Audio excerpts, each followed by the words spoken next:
playoffs. He threw for 3,200 yards, 20 touchdowns to only 5 interceptions. You can add his 815 rushing yards and 7 touchdowns on the ground to that. He made the Pro Bowl and won Offensive Rookie of the Year. He was looking like the best quarterback of this draft class, but in the playoff game against Seattle, with Griffin already playing through injuries, he tore his ACL, LCL, and meniscus. Washington and the fans should still have felt good about their situation, but things weren't so good. Apparently, RG3 didn't want to be a dual threat quarterback anymore. Combine that with the injuries, his 2013 season was nothing compared to his rookie year. He threw for 16 touchdowns to 12 interceptions that year. Robert only played in 7 games in 2014 due to injury. The following 2015 season, the Redskins didn't play him once. He was released by the team and signed with the Browns. He only played in 5 games with the Browns, once again missing time with injuries. In 2017, he was a free agent all year long as no one signed him. He returned in 2018 to be a backup quarterback to Joe Flacco and Lamar Jackson. He spent 3 years with the Ravens and was released in 2021. He hasn't played in the NFL since. Third QB taken.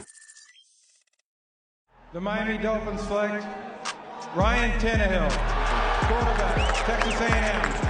Ryan Tannehill was selected 8th overall by the Miami Dolphins. Things started off slow for Ryan. As a rookie, he threw for 3,294 yards, 12 touchdowns to 13 interceptions. He steadily improved every year, and in his 3rd season in the league, he threw for 4,045 yards, 27 touchdowns to 12 interceptions. But he never led his team to more than 8 wins. In 2019, they traded Tannehill to the Tennessee Titans for draft picks. He took over for Marcus Mariota in Week 7 as the starter and never looked back. In 10 starts, he threw for 22 touchdowns to only 6 interceptions. He led them to the AFC Championship as well. To be fair, he didn't do much in these 2 playoff wins as King Henry went off. Against the Kansas City Chiefs in the championship game, he'd play a good game and ultimately lose. He was selected to his first Pro Bowl that year. He also won Comeback Player of the Year. After this great season, he got a 4-year, $118 million contract. In 2020, he got even better, throwing for 3,819 yards, 33 touchdowns to 7 interceptions. He even had 7 rushing touchdowns that season. Unfortunately, he couldn't help them win a playoff game that season. It felt like if Henry didn't rush over 100, he couldn't win in the playoffs. Ryan fell off a bit in the 2021 season. He threw for 21 touchdowns and 14 interceptions. They made the playoffs and lost after Tannehill threw 3 interceptions against the Bengals. Things started to go downhill from here as Tannehill missed time due to injury in 2022. In 2023, they drafted Will Levis in the 2nd round. After a Tannehill injury, he was benched in favor of Levis. In 2024, Tannehill has been a free agent. 4th QB taken.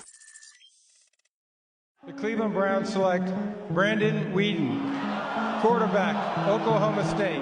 Brandon Weeden was selected 22nd overall by the Cleveland Browns. Weeden was an insane 28 years old, making